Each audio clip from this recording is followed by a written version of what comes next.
What's up, True Crime World? You're here with Luminal on the Wall. I'm Becky. And I'm Bevy. And today's case is about one man's mounting frustrations that boil over in one violent act that lead to his whole family being massacred. This is the case of the Stewart, Kuhlmann, and Stewart family massacre. Listeners' discretion is advised.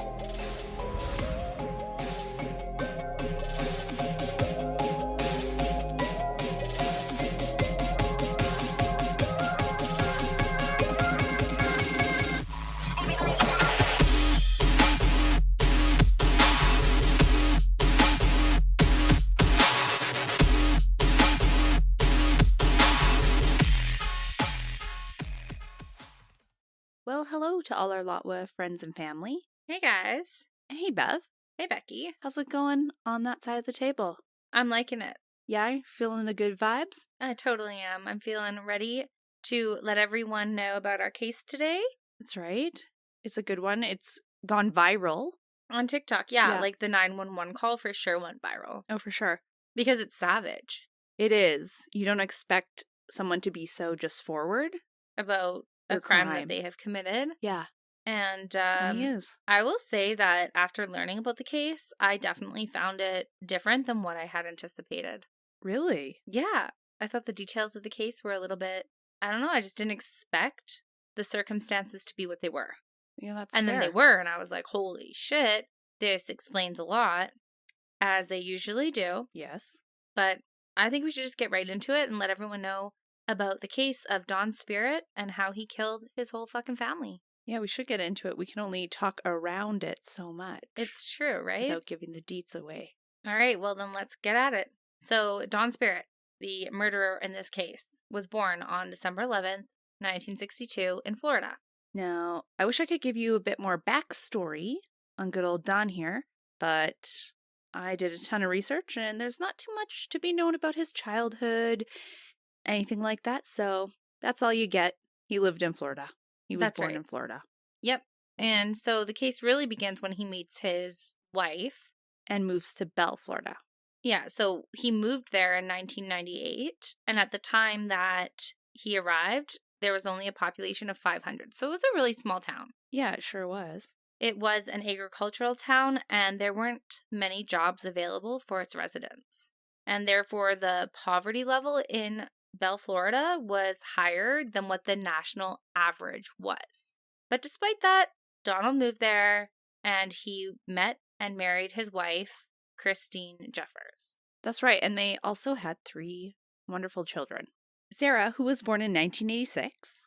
Then there was Josh, who followed 4 years later in 1990. And Kyle came along in 1992. Yeah, he was the bebe.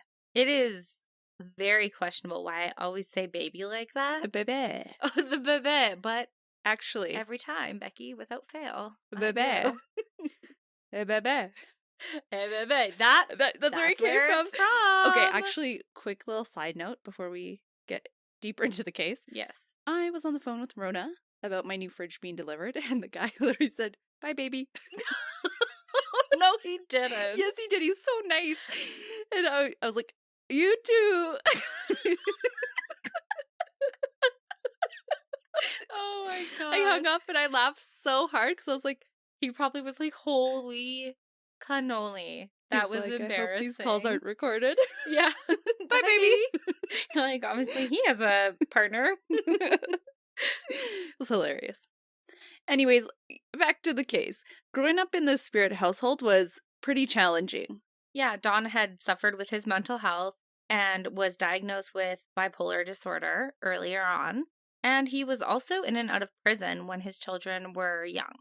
Yeah, from 1989 to 1996, Don had been arrested 13 different times. And these arrests ranged from misdemeanors all the way to felonies.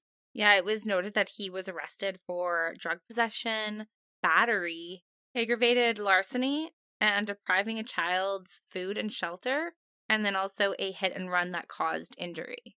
And adding to his list of criminal activities, and on a much more serious note, on November 14th of 2001, Donald had taken his sons on a hunting trip. And Donald noticed that his gun had rust on the end of it, So he calls his boys over to show them. And when the boys come over to check it out, Don's gun goes off and ends up killing his youngest son, Kyle, who at the time was only 8 years old. Now, Kyle Spirit's death was deemed to be accidental, so Don didn't face any charges for that. But as you know, Don was a felon at the time, so just him carrying that gun was against his terms of release from prison. So the police charged him with possession of a gun, which meant that Don would go back to jail regardless. And while waiting for his sentencing, in a bit of a shock to everyone, Don was arrested again, and this time for domestic battery on his wife. He had smashed her phone and her car windows. He pulled her hair, called her a bitch, and he threatened to kill her. Which is wild. Like, so mean. That is so mean. Like, the act in and of itself is really threatening and aggressive, but it's also just shocking that it's like one thing after another. Like, he already has all of these misdemeanors and felonies. His son dies accidentally. He's gonna face going to prison for, like, ruining his parole, like violating conditions. His parole. Yep, ruining them, violating them. Yes, and now he's assaulting his wife. So, like, when does it end? What gives? That's right. And I guess his wife kind of defends him as this is happening because she feels that Don is struggling with the death of their son and feels that he has extreme guilt over it. So she ends up not pressing charges, saying that it would just make him angrier, and kind of just dismisses the whole thing and attributes it to him being like sad. Yeah, sad and grieving over the loss of his son. Which, could you imagine if everyone who was sad and had guilt over an accidental death of their son just, abused their partners? No, I couldn't imagine at all. I guess what I'm trying to get at is, like, I just don't think it's a good excuse. It's not a good rationality. No. Rationality? I love it. It's not a good rationality. Rationale, yeah, it's not. Oh my gosh. So it shouldn't come as like a big surprise that when it came time for Don's firearm charge and his sentencing, that his wife wrote a letter to the courts asking for leniency because, quote unquote, he was hard enough on himself. He punished himself more harshly than the court ever could. And she stated that he was also depressed since his son died, and the doctors were not able to find any sort of drug that could help him cope with that. She said that Don had cried every day and was just deeply hurting inside. However, despite her letter to the courts, Don spent the next 3 years in jail for his weapon charge regardless. So I don't think it worked, Becky. I don't think they were lenient. I don't think so.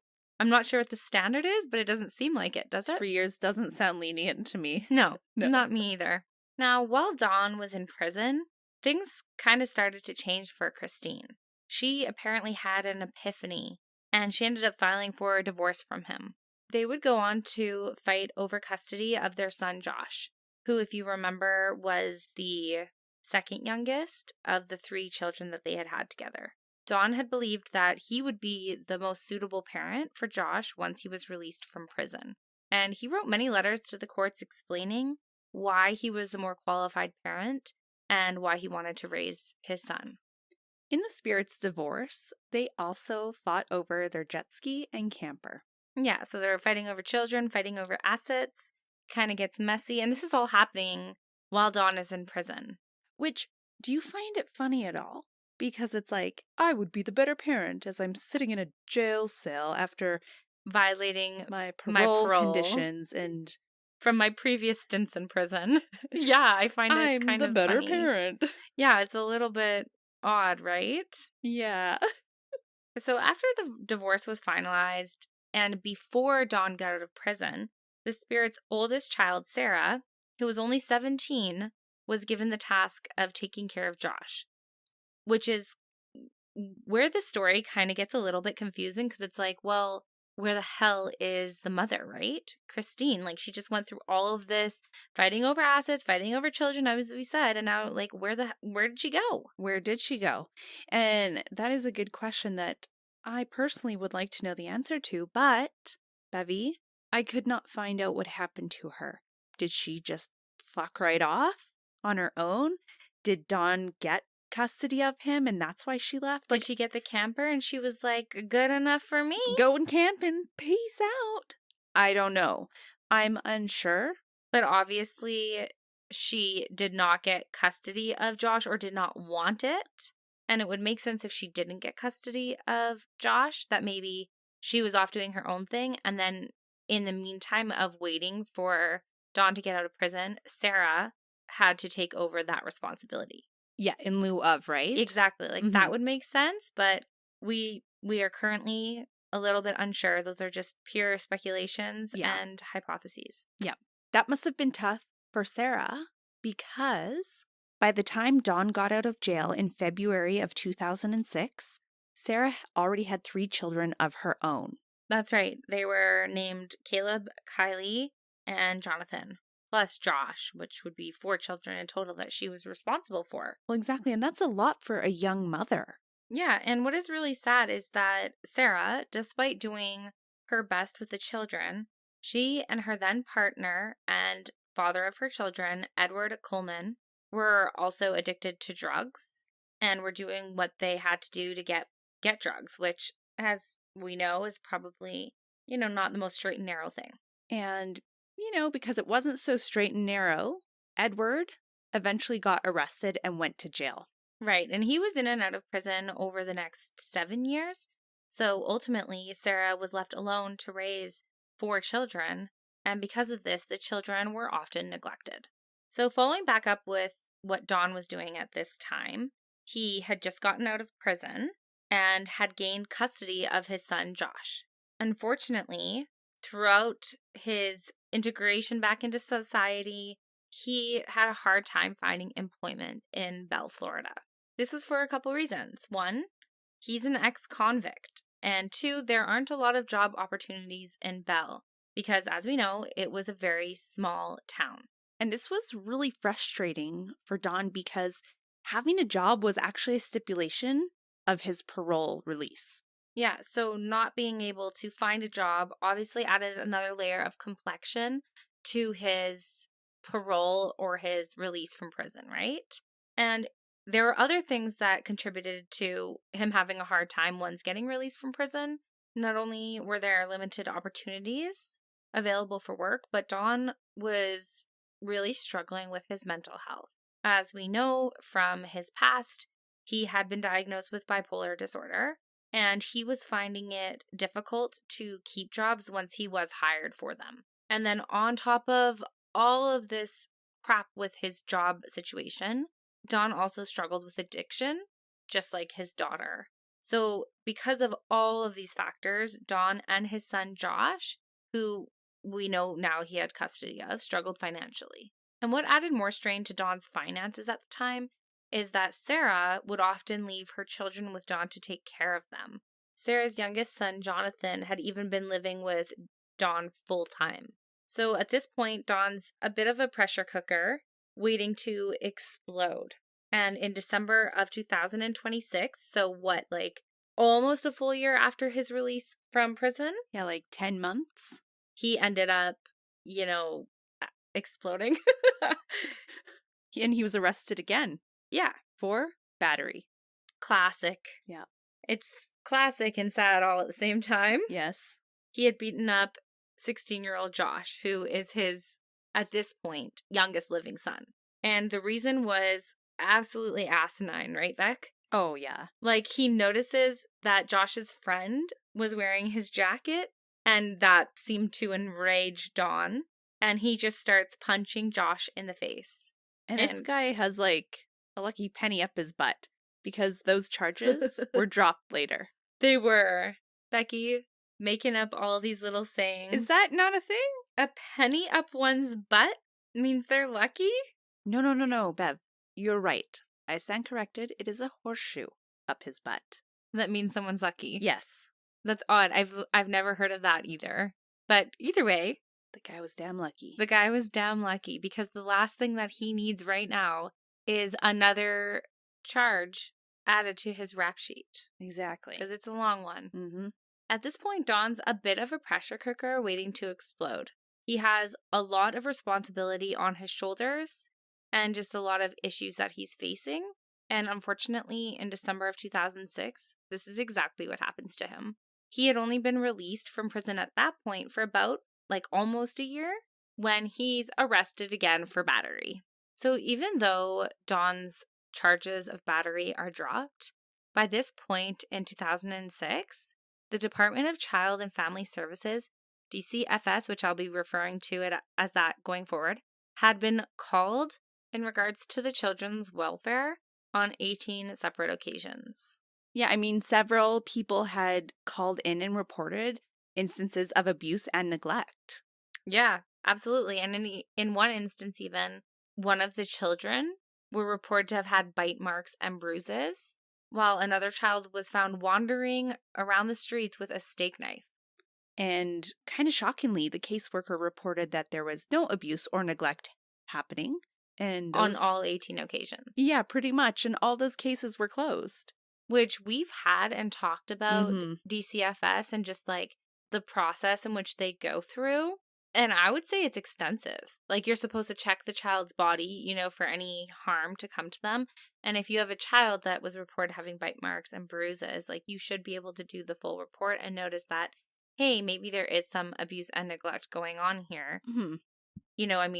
The mom and the previous dad of Sarah's children were drug addicts. Don was a drug addict. Yeah. A criminal. Mm-hmm. Charged with multiple counts of battery and assault with different people in the household. So it is a little bit shocking that was the conclusion that DCFS came to on all 18 occasions. For sure. Over the years. Yeah. And you know what? I can understand how maybe they can see some bruises and a little bit of something going on, but not maybe feel that the child is in imminent danger.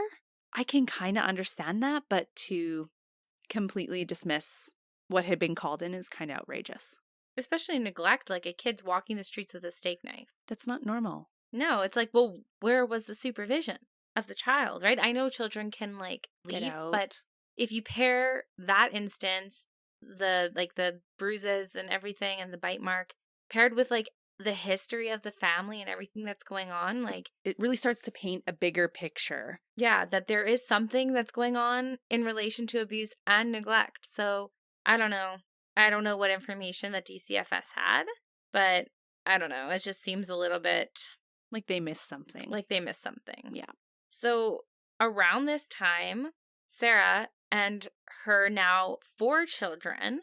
So she's brought another one into that world. Yes. We're living with Don full time. It's a busy house. Busy house, Bev. Busy house with a lot of young children, too. Mm-hmm. And just a lot of other stuff going on. And so in 2007, one of Sarah's children told their grandma that their mom was using crack and leaving them in a drug house. Wait a tick. Is this the grandma? Is this the mom? Is this Christine? I am unclear about that. It could have been her partner's parents, too. I'm not sure. The specifics were not available. Okay, because I was oh, she makes a reappearance. Here she is. Yeah, but maybe not. Unsure. So either way, one of Sarah's kids has made this shocking claim, and so their grandmother decides to do something about it. So she goes to DCFS and tells them that her grandchildren were basically so hungry due to neglect that they were hoarding food. And she threatened them, saying that because DCFS hadn't really acted on any previous claims, that if they didn't do something about what she was telling them now, that she would go to the media and report this if no children were removed from the home, because she believed that her grandchildren should not be living like this. Well, no kidding. It just doesn't seem like a fit place for any child to be living. So I'm glad the grandma's actually advocating on behalf of them. Yeah, because not too many people are. Absolutely. And I guess it's kind of a good thing that she did this because the threat worked and the children were removed from the home. However, That being said, it was a short-lived solution because it was not long until all of the children were back living with both Sarah and Dawn. And in a not-so-shocking sequence of events, Dawn was arrested yet again in 2008. This time, it was for aggravated battery against his own daughter, Sarah. At the time, she was 36 weeks pregnant with her 5th child, and she was still living with Dawn. The argument broke out because Dawn wanted Sarah to contribute financially to the household, and he wanted her to pay his property taxes. So they disagreed on this matter, and when DCFS interviewed Sarah's kids, her 9-year-old daughter, Kylie, told police and DCFS that when the disagreement happened, she saw her grandpa slam her mom against the fridge and beat her face. She also told them that she was scared of her grandpa because her grandpa had hit her and her siblings with a belt when they misbehaved. And in a very shocking turn of events, despite having heard about this incident and Kylie's accusations against her grandpa, DCFS's report stated that the children were still not at risk, and so they were not removed from the home at this time. Wow. So I feel like a lot of the other ones we could have kind of dismissed and been like, okay, maybe the bruises, the bite mark could have, it may not have been a telltale sign of abuse or neglect, but this right here, like, this is for sure, like, you're having children witness their grandpa assault their mom and having their grandpa use corporal punishment on them. And it's like, really? They're not at risk for anything? Yeah, and the caseworker could look at it and be like, it's coming right from the child's mouth. Yeah, like what reason do they have to lie? The only reason they're telling you this is because of an incident that took place and you have to do an investigation. Exactly. So it's kind of messed up if you ask me. So in a very similar vein to what happened at the beginning of this whole case with Kristen, Sarah's mom, and Dawn, when the assault happens to Sarah, she too writes a letter to the judge asking for leniency for her father, who she said was still grieving the loss of Kyle. She uses the exact same excuse that her mom did, which is very weird to me. Oh, for sure. And although you never get over the loss of a child, I feel that his actions could not be blamed on that initial trauma and grief that one would go through. And regardless if his actions are as a result of him suffering, you still can't beat someone and not get charged. Exactly. It's still unacceptable. Yeah. Whether you're grieving the loss of your child or not, right? Yeah. So Sarah goes on to tell the judge that this whole thing was just a misunderstanding. She said families fight, and this one is just one of the ones that got out of control, and that she forgave her dad and stood by his side. And what's different in this particular case is that the charges were actually dropped, Becky. Probably because it was actually Sarah was the victim. Whereas in the first one with the mom and Donald, it was just that she wanted leniency for the weapons charge, right? Yes. So it was a little bit of a different story. These are the words of the victim themselves being I don't really want to press charges, and I forgive him. So at that point, what do the courts do, right? They just oh, okay, I guess we'll drop the charges. Exactly. So it's slightly different in that way. Following this incident, Sarah herself was in and out of jail over the next couple of years, and she continued to have issues with drug abuse. As a result, her children were left with her father, and DCFS continued to be called. There was one report in 2010 where it was said that Caleb looked like he had a cigarette lighter burn on his neck. Another one came in with concern for Kylie, saying she had lice so bad that she could not attend school and was forced to repeat 2nd grade. Another one came in because while out of prison, Sarah had doused Kylie's foot in bleach when she severely cut it on a piece of glass. And after cleaning it with the bleach, she then wrapped it up in tissue and duct tape. 12 days later, a school resource officer took Kylie to get medical treatment, and DCFS was called, but noted in the file that Kylie's needs were being met with the help of others. Yeah, thank God for others. Yeah. I mean, actually, thank God for them, but also, it's not someone else's responsibility to take care of your child, although it's their responsibility to step in and call DCFS. That's wild. That is wild. And when you're relying on other people, like other people's goodwill and nurturing nature to take care of children that are in a bad situation, I mean, listen, that's not a good idea. Yeah, you're not being a very responsible parent at that point. Yeah, and I don't think DCFS should look at it like that. Yeah, like they shouldn't think, okay, that's good enough. Like, oh, look, we have people who are showing like certain levels of like incompetence when it comes to raising children, and not only competence, but neglect. But it's okay. Sometimes other people are there to help out, and Yeah, hey Bev, don't you know it takes a village? Yeah, exactly. Takes a village. I'm a little bit confused by that. But I mean, it is what it is. It is. And to add to this family drama, in 2011, Dawn took Sarah to court because she had been receiving support payments for her son Jonathan, who we all know was left in the care of Dawn, as were her other children. That shady lady. Yeah, and Dawn felt like he should be getting the money. Yeah, no kidding. I think most people would feel a little slighted in that way. Of course, and the judge agreed with Dawn and ordered Sarah to pay back her father the sum of $6,578. That's actually quite a bit, especially for a woman of her circumstances. It is, yeah. And well, because of her circumstances and the place where she was at, she had to pay him back $100 per month. And this created a lot of tension within the family. One, because you're fighting over money. That always causes tension. But I guess secondary to that is that she was only required to pay him that money back, $100 per month. And that's not a lot. Like, he obviously was saying, I would like this money because I have to support this child, right? Like, $100 a month is not a lot to support a child regardless. No, it's not. I mean, it is a lot of money for someone to come up with. If they're in her situation. Right? Yep. So I understand why that was, but I also see it from Dawn's perspective. Like you said, it's not a lot of money.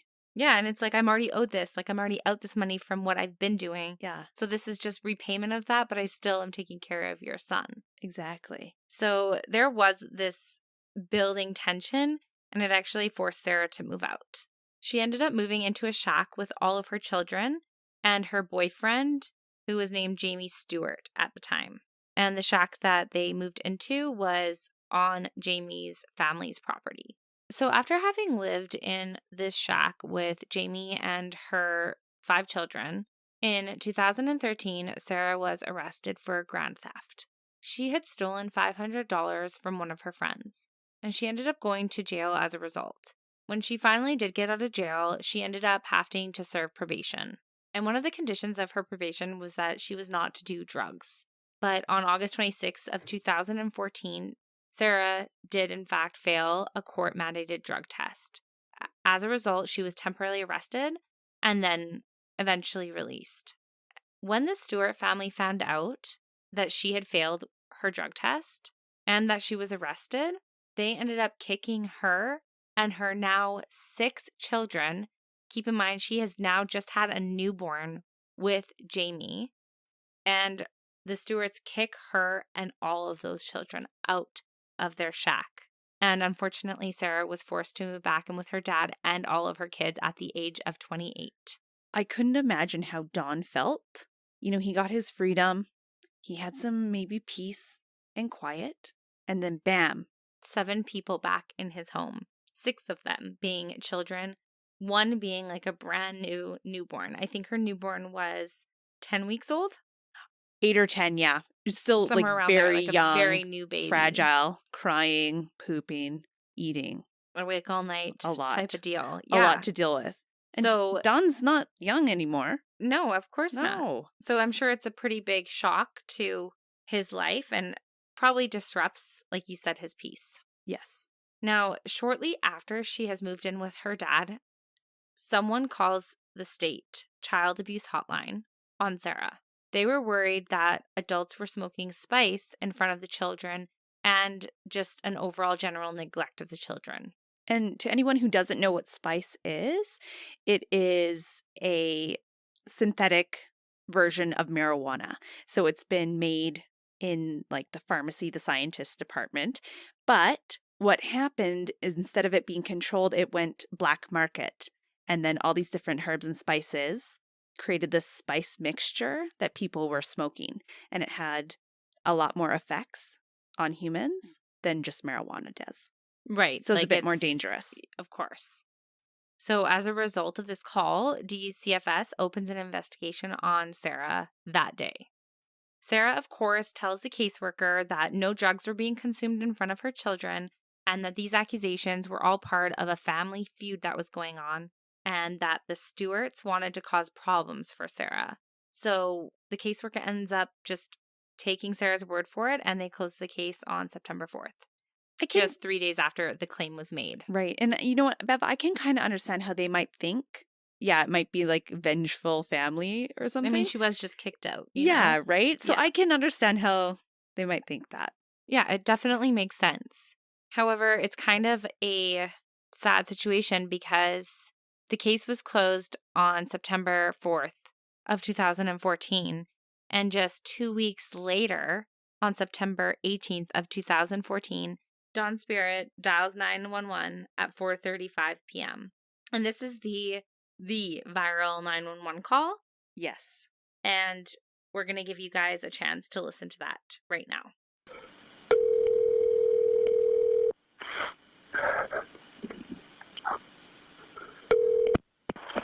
Gilchrist County 911, what's the address of the emergency?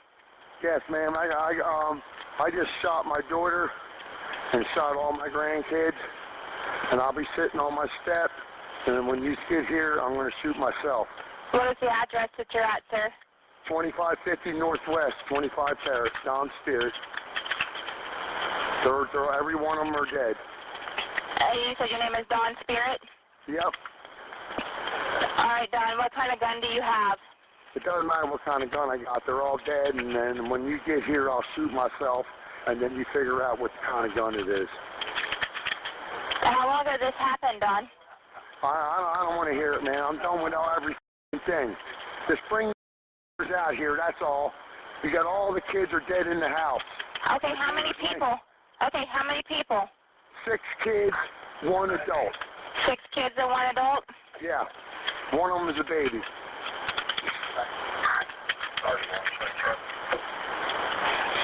All right, Dawn, is there any way you can stay on the phone with me till I get somebody there to help you? What's that? Can I have you stay on the phone with me? No, not that. I'm waiting for them to get here. When they get here, I'm going to shoot myself on my back step. All I'm doing is waiting for them. So you're sitting on your back steps? Yep. When the 911 call came in, the children hadn't even been home from school for 2 hours before they had been shot by their grandpa and dad. When investigators start looking into this massacre, they are truly left scratching their head. Like, how does a man get to the point of killing his daughter and 6 grandchildren? So they have to begin looking at people close to the family, or at least people or person that Dawn had mentioned literally before he shot himself. AKA Colleen Stewart. Yes. Now, she was the great aunt to Destiny, Brenda, and Alana, and she had told investigators that she had been at Dawn's trailer the day before on September 17th, and she heard Dawn and Sarah fighting. Dawn had told Sarah that her kids were not worth a shit. He told her to have someone come get them because he didn't love them anymore. He hated them and didn't want them there anymore. Colleen did say that Dawn apologized to Sarah later and explained that he was stressed because she was unemployed and he hated the fact that she was taking money for sexual acts. I mean, any father who has a heart would have a problem with that. Right. And we also know that he already was like financially strained due to Sarah's choices.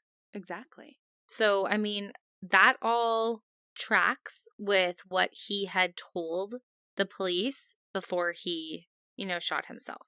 Investigators then go look into the DCFS reports, and they see that there are several closed cases of allegations of beatings, burnings, regular and medical neglect or supervision, drug abuse, abandonment, and domestic battery from several different people. The investigators noticed that all the cases were closed and that it was determined that the children were in fact being taken care of and were not in any danger. They also see that Sarah, on several occasions, was recommended but not mandated to take parenting classes. They also see that it was recommended that the children should not be left in Dawn's care unsupervised. But at the end of the day, these were all just suggestions. As a result of these findings, some of the family members of both the Kuhlmann and the Stewart children filed a lawsuit against DCFS, Strong Families, and Devereaux. Strong Families and Devereaux are two sister companies that help the state of Florida manage their welfare cases. So when the lawsuit was filed, all three fractions were held responsible. And ultimately, all three of them settled. DCFS had to pay $450,000, and between the two other companies, they ended up paying a total of $300,000. Now, DCFS did make a statement and expressed that the reason that the children were not so quickly removed from the home was because there just wasn't a lot of places for them to go. They mentioned that the area in which Sarah and her children lived was poverty-ridden, so there weren't many places that the children could have even been placed. However, that being said, regardless of DCFS's statement, a lot of people in the general public really thought that DCFS neglected their duties that could have prevented this tragedy. And I think you and I kind of talked about it a little bit earlier, like, how can that be the excuse to allow children to live in such a, like, tumultuous household, an abuse-filled household? Like, what the fuck? I know, I never want to, like, really speak badly of these organizations because they do a lot of work. They do a lot of work. But in these circumstances, you're like, how did so many calls go unanswered and like, surely you could have found a solution, no? Like, surely you could have done something. I mean, in all that time. Yeah, like, it was over years. And it was so many calls by so many different people that, like, it just seems like it was a shortcoming on their behalf. Hence the reason they were sued. And probably why they won. Just saying. But, yeah, it's really unfortunate that that was the outcome. Now, it was said that all of the children were loved by the community and by their classmates. They were all described as happy-go-lucky kids. And residents of Bell said that Don hated his grandchildren. He often called them horrible names in public. And unfortunately, they were right. I mean, some of his last words to Sarah were exactly that. I hate them and I don't love them anymore. Yeah.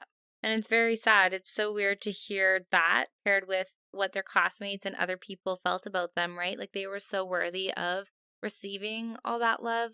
But unfortunately, they were born into such a unstable family dynamic in the first place, right?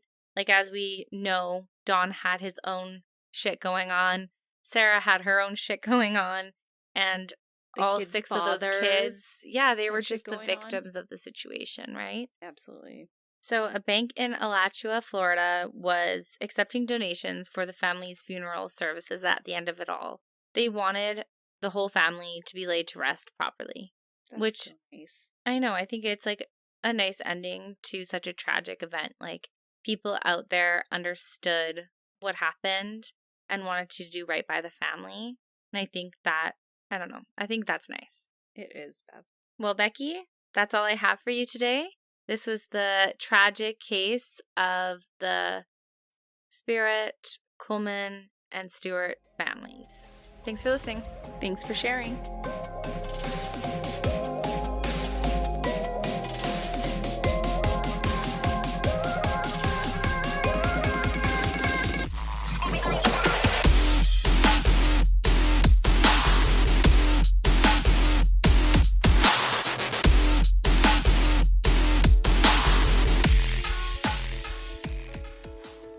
And just your weekly reminder to download our weekly episodes, follow us on Spotify or Apple Music or whatever streaming platform you listen to us on, and give us a follow on our social medias.